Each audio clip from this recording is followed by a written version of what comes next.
Mga kapuso, for sale online ang matunton ng isang ninakaw umunong sasakyan. Ang nagtimbre sa pulisya, dati na raw na biktima ng suspect, nakalaunay nasa kote. Narito ang aking eksklusibong pagtutok.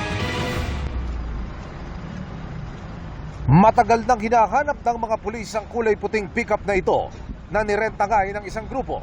Hanggang sa lumutang ang naturang sasakyan sa isang post online na ibinebenta sa murang halaga. Nagsagawa ng entrapment operation ng PNP Highway Patrol Group at doon na aresto ang lalaking nagbebenta. Binebenta niya ito using mga fake identities. Marami siyang na-present na mga ID cards, iba't ibang pangalan.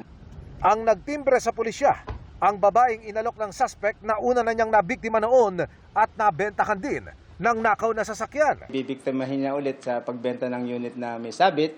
So namukhaan siya ng ating biktima. Nakausap ng GMA News ang biktima na natangayan ng ₱250,000 ng suspect na nakilala lamang niya online.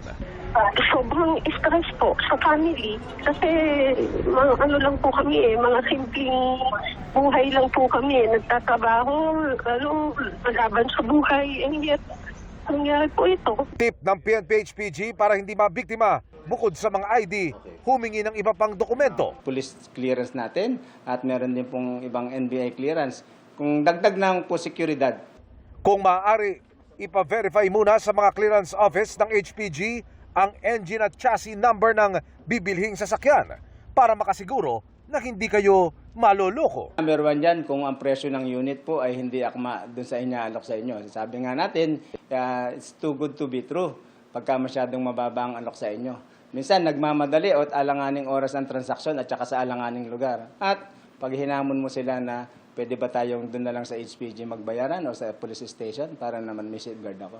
Pagka mo medyo tumatanggi na sa lang ganun at maraming dahilan, bumitaw na po kayo sa transaksyon. Samantala, 2 pang suspect sa magkaiwalay na kaso ng karnaping ang arestado.